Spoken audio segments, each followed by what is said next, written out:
Les textes liturgiques du lundi 4 septembre 2023. Première lecture.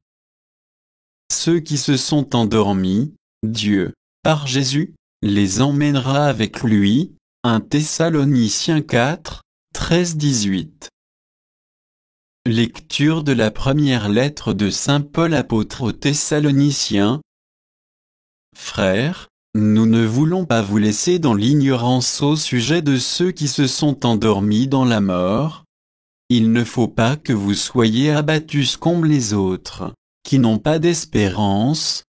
Jésus, nous le croyons, est mort et ressuscité. De même, nous le croyons aussi, ceux qui se sont endormis, Dieu, par Jésus, les emmènera avec lui. Car, sur la parole du Seigneur, nous vous déclarons ceci, nous les vivants, nous qui sommes encore là. Pour la venue du Seigneur, nous ne devancerons pas ceux qui se sont endormis. Au signal donné par la voix de l'archange, et par la trompette divine, le Seigneur lui-même descendra du ciel, et ceux qui sont morts dans le Christ ressusciteront d'abord.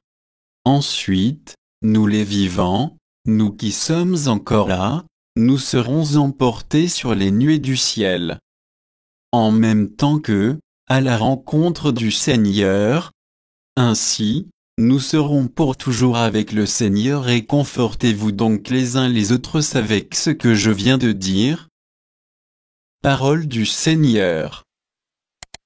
Psaume 95, 96, 1-2a, 2b3, 4-5a, 11-12a, 12b 13ab.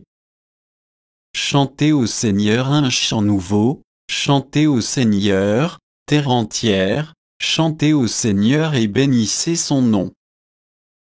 De jour en jour, proclamez son salut, racontez à tous les peuples sa gloire, à toutes les nations ses merveilles.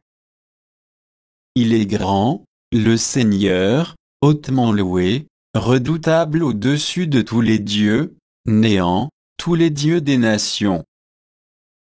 Joie au ciel, exulte la terre. Les masses de la mer mugissent, la campagne tout entière est en fête.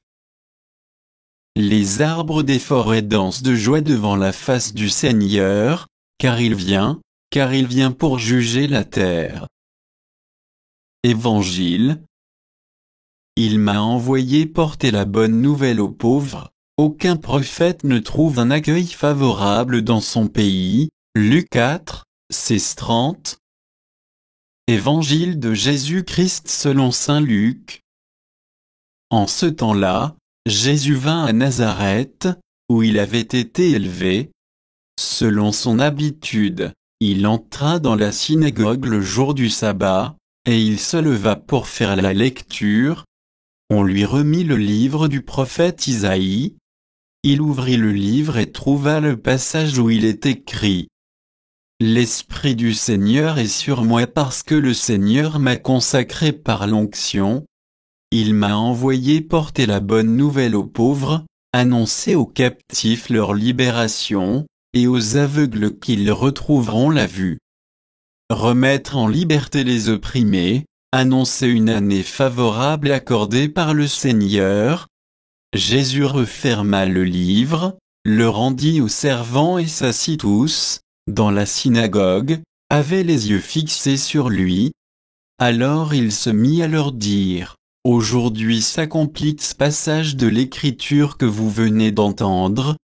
Tout lui rendait témoignage et s'étonnait des paroles de grâce qui sortaient de sa bouche. Il se disait: N'est-ce pas là le fils de Joseph? Mais il leur dit: Sûrement vous allez me citer le dicton: Médecin, guéris-toi toi-même, et me dire: Nous avons appris tout ce qui s'est passé à Capharnaüm. Fais donc de même ici dans ton lieu d'origine. Puis il ajouta: Amen, je vous le dis, aucun prophète ne trouve un accueil favorable dans son pays. En vérité, je vous le dis, au temps du prophète Élie, lorsque pendant 3 ans et demi, le ciel retint la pluie, et qu'une grande famine se produisit sur toute la terre, il y avait beaucoup de veuves en Israël. Pourtant Élie ne fut envoyé vers aucune d'entre elles, mais bien dans la ville de Sarepta, au pays de Sidon, chez une veuve étrangère. Au temps du prophète Élisée, il y avait beaucoup de lépreux en Israël, et aucun d'eux n'a été purifié, mais bien Naaman le Syrien. À ces mots, dans la synagogue, tous devinrent furieux. Ils se levèrent, poussèrent Jésus hors de la ville, et le menèrent jusqu'à un escarpement de la colline où leur ville est construite, pour le précipiter en bas. Mais lui, passant au milieu d'eux, allait son chemin. Acclamons la parole de Dieu.